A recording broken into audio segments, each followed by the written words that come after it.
Hello नमस्कार साथियों, कैसे हैं आप लोग? आप लोग बहुत अच्छे होंगे। साथियों, आज बात करेंगे यूपी पीसीएस 2026 प्रारंभिक परीक्षा की रणनीति पर। साथियों, जानते हैं कि अब जो परीक्षा है बहुत कम समय बचा है और 6 दिसंबर को प्रस्तावित हुई परीक्षा, उसको देना ही है। तो उसके लिए क्या रणनीति होनी चाहिए, कैसे कैसे क्या करना है, क्या पढ़ना है, क्या छोड़ना है, आज इसी मुद्दे पर बात करेंगे।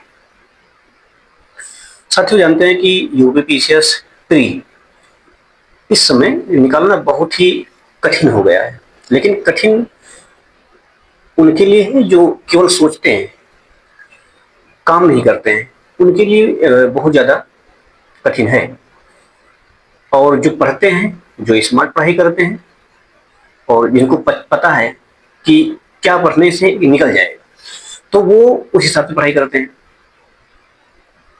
और पढ़ाई वैसे ही करना है तब एग्जाम निकलेगा, क्योंकि परीक्षा टफ हो गई है।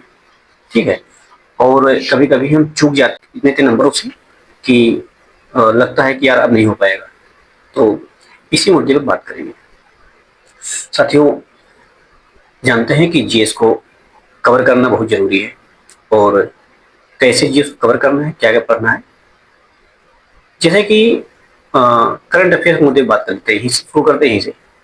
करंट अफेयर यहाँ पे सबसे ज्यादा प्रश्न पूछे जाते हैं और देखा जाए तो 30 से 35 प्रश्न यहाँ से आ जाते हैं, जिसको हम इग्नोर करते हैं तो परीक्षा क्वालिफाई करना बहुत ही मुश्किल हो जाता है। और अगर हम इसको नियमित रूप से पढ़ते हैं तो बहुत आसान हो जाता है और हमको पढ़ना ही होगा। एक साल का करंट अफेयर पीछे से पढ़ना ही होता है। और इसको पढ़ेंगे कैसे? आप मंथली करंट अफेयर कोई मैगजीन हो उसको ले लीजिए। कोई पीछे घटना साल की बुक आई थी एक, है ना, उसको आप ले सकते हैं। जनवरी से लेकर जून तक पूरा है, उसको पढ़ लीजिए। और जो अभी छूट रहा है आपका ना, जुलाई अगस्त सितंबर अक्टूबर तक आप पढ़ लीजिए क्रॉनिकल। इससे आपका बहुत अच्छे से कवर हो जाएगा। ये करंट अफेयर बहुत मतलब हिसाब से बता रहे हैं कि करंट अफेयर पढ़ लेना ही चाहिए। अगर यहाँ आप चूक जाते हैं तो पूरे पेपर में चूक जाएंगे। उसके अलावा आप हिस्ट्री को, पीवाईक्यू को देखते रहिए और जितने पीवाईक्यू के प्रश्न आए हैं उनको सॉल्व करते रहिए। घटना चक्र को पढ़ते रहिए। अभी से जितना समय बचा है उसको एक बार रिवाइज कर लीजिए। हिस्ट्री, पॉलिटी, इकोनॉमिक्स का खासकर एक कुछले टॉपिक। और बाकी तो आपको क्या नाम है, ये बजट, यूपी और केंद्र का बजट तो पढ़ना ही है। इकोनॉमिक्स तो यहाँ से हो जाएगा। बाकी सभी के पीवाईक्यूज तो आप देखते रहें। घटना चक्र बहुत ही अच्छा है। घटना चक्र आप पढ़ते हैं तो आप बेहतर स्थिति में आ जाएंगे। और जैसे मैं बार बार कहता हूँ कि कुछले टॉपिक को भी पढ़ना है। कुछले टॉपिक में जैसे कि नगरीकरण ना, और जनसंख्या, इसके अलावा हरित क्रांति, पंचवर्षीय योजना, ये सब बहुत इम्पोर्टेंट है। जैसे कोई कल्चर है ना, कहते हैं ना, ओलेरी कल्चर और आपका ये बर्मी कल्चर, इसको पिछले टॉपिक को आपको कवर करते रहना है। साइंस को आप खासकर जीव विज्ञान पे ज्यादा, बायोलॉजी जो है उस पर ज्यादा फोकस करें, वहां से प्रश्न आते हैं। और इसके अलावा आप यूपी की जो घटना चक्र आती है ना, तथ्य सार करके, उसको पढ़ सकते हैं, बहुत ही अच्छी है। वहां से बहुत ही अच्छे से कवर कर सकते हैं। तो ये थी, क्योंकि हमारे पास समय बहुत कम बचा है। और अगर देखें, आप पढ़ेंगे ना तो देखेंगे कि यार समय बच ही नहीं रहा है, कवर हो ही नहीं पा रहा है। तो आप कोई स्मार्ट तरीके से कवर करेंगे तो हो जाएगा। आपको अब से आपको 8 घंटा लगातार पढ़ना शुरू कर देना है। अगर 8 घंटा आप नहीं पढ़े तो चूक जाएंगे, नहीं हो पाएगा फिर। इसके अलावा आप जो है सीसेट को देखते रहिए। सीसेट में लोग फेल होते हैं, देखो हल्के बना लीजिए ना। हिंदी पेपर बनाइए अपने, 25 क्वेश्चन आते हैं वहां से। इंग्लिश के भी 25 क्वेश्चन आते हैं, उस पर पेपर बनाइए। ये रीजनिंग है, यहाँ आप कवर करिए। और खासकर कम्युनिकेशन स्टाइल, इसी को कवर करिए, है ना, क्योंकि यहाँ से प्रश्न आते हैं और लोग 33 नंबर लेकर आ पाते हैं। मैं उसमें से एक जो है एक हूँ उसका एग्जाम्पल, क्योंकि मैं कई बार फेल हुआ सी सेट में, केवल लापरवाही की वजह से। ये नहीं कि मुझे नहीं आता है, लापरवाही की वजह से मुझे लगा कि हो जाएगा। और मुझे ये लगा कि हो जाएगा, ये भरम पाल के बैठा रहा, मैं लगातार लगभग 4 बार मैं सीसेट को फेल कर दिया, और जबकि जीएस में भर भर के नंबर लेकर आता हूँ, आज भी लेकर आता हूँ। जीएस हमारे पढ़ने का तरीका तो यही रहा है, पीवाई को हम देख के जाते थे बढ़िया से, और करंट अफेयर को छोड़ के नहीं थे, डेली का डेली पढ़ते थे, उससे मेरा कवर होता रहता था, तो मैं सबसे अच्छे से ही कर लेता। देखो, मैं मिरावल हिस्ट्री को मुझे बहुत अच्छा नहीं पढ़ता हूँ, भूल जाता हूँ मिरावल को ना, तो मिरावल को मैं फोकस नहीं कर पाता हूँ, बहुत कम करता हूँ, लेकिन बहुत कम। तो वो मैं करंट अफेयर में कवर कर लेता हूँ, मुझे पता है कि मिरावल से 4 से 5 प्रश्न आएंगे और यहाँ से 30 प्रश्न आएंगे, तो मैं फोकस वहीं पर करता हूँ जहाँ से ज्यादा प्रश्न आने की संभावना हो, जहाँ से मैं कर ले जाऊँ। तो वही चीज करना भी चाहिए, स्मार्ट तो ये होता है। अगर आप उलझ जाएंगे ना कि ये नहीं आ रहा है, इसको जबरदस्ती करके जाएंगे, ये करके जाएंगे, तो फिर बेकार है।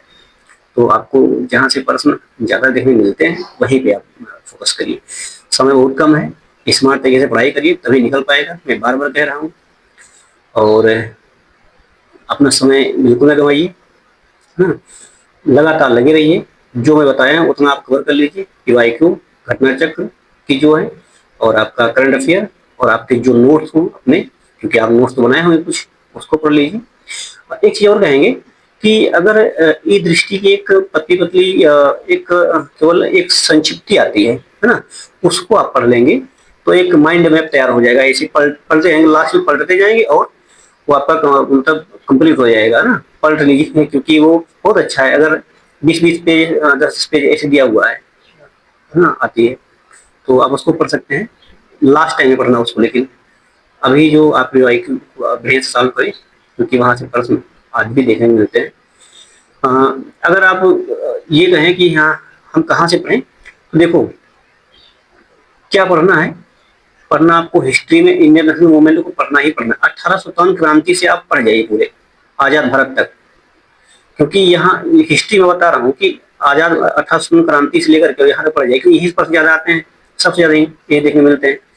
और आपको इसमें खासकर प्राचीन भारत में सिंधु घाटी सभ्यता, वैदिक काल, और थोड़ा सा उत्तर वैदिक काल हल्का सा, और बाकी मौर्य काल को इतने देखना है, ताकि बौद्ध बौद्ध जैन ना इनको देखना ही है, क्योंकि यहाँ प्रश्न आ जाते हैं इनको।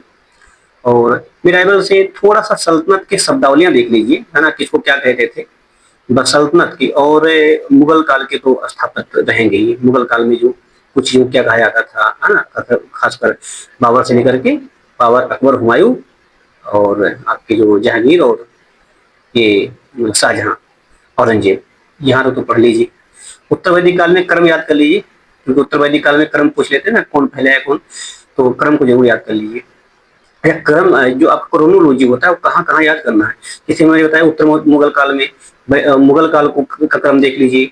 और जैसे कि जब संविधान बन रहे थे, संविधान जैसे कि क्रिस मिशन कब आया, कैबिनेट मिशन कब आया, है ना, और ये कुछ योजनाएं आई थी, मोटिवेशन योजना, है ना, और ये सब योजनाएं देख लीजिए, क्योंकि ये क्रोनोलॉजी पूछ लेते हैं, कैसे कैसे गांधी जी के जो आंदोलन हुए कब कब हुए, उसको क्रोनोलॉजी के तौर पर क्रोनोलॉजी वो पूछता है। और हम हल्का हल्का से चूक जाते हैं, कौन सी पार्टी गठन कब हुआ, ये थोड़ा देख लीजिए। जो राष्ट्रीय पार्टियां 6 उनको तो रख लीजिए, कौन कौन है, ये जरूरी है। हाँ, पॉलिटी में आप ये देख लीजिए कि लोकसभा की सीटें कहाँ पे जाता है, मतलब कहाँ कहाँ पे कितनी कितनी सीटें हैं प्रमुख राज्यों, जो अभी हाल में चुनाव हुए हैं वहां के तो जरूर देख लीजिए। जो 5 राज्यों के चुनाव है वहां पे जरूर देख लीजिए कितने कितने विधानसभा सीटें हैं, लोकसभा कितने हैं, राज्यसभा की सीटें हैं, क्योंकि यहाँ ऐसे प्रश्न आते हैं और ऐसे प्रश्न को हम बिल्कुल इग्नोर कर देते हैं, जो हो नहीं पाता हमसे। सिंपल प्रश्न, और ये कहते हैं सिंपल प्रश्न पीछे से छूट गया तो वो बाहर हो जाते हैं।